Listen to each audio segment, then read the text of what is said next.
Hi guys, thank you so much for joining me in another video. Today, I want to talk about something a little bit abstract. So, for example, and bear with me here, we plant the seed today to sprout it for next year.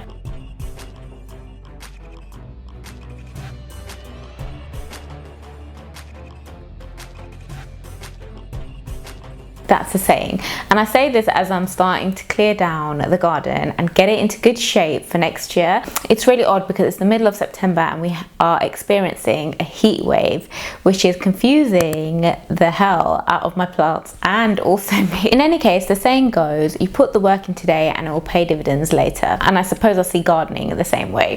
So this week, since I've been back at work, after dinner, my husband and I have maybe about half an hour or so just to chill on the sofa.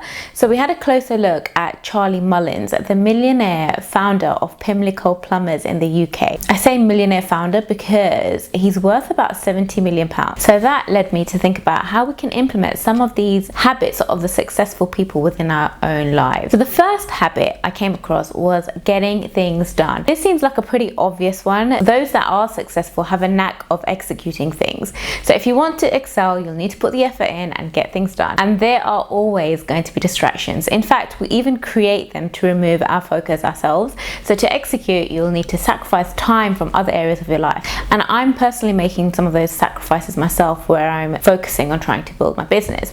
So there are some great books on the topic. So Eat That Frog, just a simple book that talks about getting things done and avoiding procrastination. And there is a great quote from Mark Cuban. So he says, work like there is someone working 24 hours a day to take it all away from you. Ooh, that's insane, right? So the second point I want to talk about is taking care of your body. So I've always personally been a little bit of a fitness junkie. So exercise is one of the quickest ways to wake up, have all-round energy, feel happy, and also I find that it's a way to respect my own body. After all, we only have one. Pre-babies, I was at Barry's boot camp multiple times a week, pumping iron in the gym, running, and yoga was some of the other things that I used to dibble dabble in. So having babies does pretty much change all of that. And simply put, my time is a lot more scarcer than it ever was. As I am returning to work, I find that having a fit body is more important than ever. So with lockdown, gyms closing, it's even more important to establish that habit. I work out pretty much around 30 to 60 minutes a day, more like 30 to 45 minutes if I'm being honest, about 6 to 7 days a week. And I justified getting a Peloton from the money I was saving on fitness classes to work out at home. Having said that, I don't really need a fancy bike to train. I suppose my trainers are just enough. So I feel energized, focused, and also healthier. I read somewhere that if someone like Barack Obama could sacrifice 45 minutes a day, 6 days a week while being president of the US, the most important job in the world, and really we don't have any excuse, do we? Oh, and also our favorite entrepreneur at the moment, Elon Musk, he's an inspiration, and the level of personal sacrifice that he has put in is absolutely insane. Though one of the things he talks about illustrates the power of compounding. So he said as he built his business and continues to build businesses, he puts in 80 to 100 hours a week. When you factor in sleep, or rather take it out of the working week, that is about 70 to 75% of your entire week devoted to work. That is nuts, I'm not even gonna lie. Especially when you think about how many hours the average person puts in. He's putting in double that. But so what does that actually mean? It means that he's getting a year's worth of work in half the time. Now this generally gets a lot of pushback from the majority of people, as everyone wants a quick fix. But that's why the majority don't actually make it, right? And there's no such thing as easy success or money. Sorry guys, but you knew that already. The next thing I want to talk about is learning to say no. Now I have been toying with the idea of doing this as a standalone topic on a video, and I've had multiple discussions with my partner about this particular thing as well. There's huge value when it comes to specialisms, focus, avoiding being that bottleneck person. So if you do want to see a video on that, let me know in the comments below and I'll expand on that one a little bit more. And the sage of Omaha, Warren Buffett, also says you've got to keep control of your time, and you can't do that unless you say no.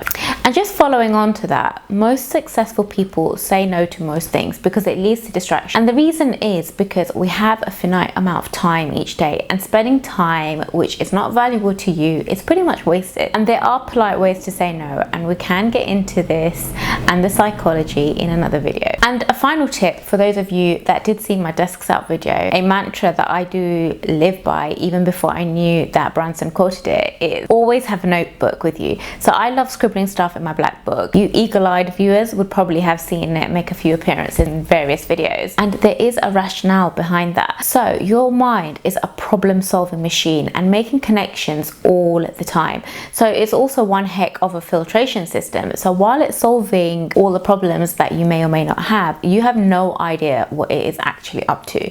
And when the time is right, it will raise it to your conscious, and that problem would have been solved and moved on from. So we need to write that golden moment down. Personally, I love that feel of pen and paper, but it doesn't have to be. If you're a tech geek, there are various online platforms and apps for you to do that. But as Branson says, if you do use digital apps, don't get distracted and end up in a YouTube rabbit hole. Unless it's my rabbit hole, then you're very welcome. That didn't sound right. Just try it. If it's not something that you're used to, try it and let me know how that goes. And also, you will feel more connected with yourself, and that endorphin rush of tracking your musings and developing ideas spurs your brain to do more. There's no research on that point, but it's just something I know to be true for me. So there you go. There you have it. That was a quick little summary from me. I hope you enjoyed that one. Let me know down there in the comments below what you do.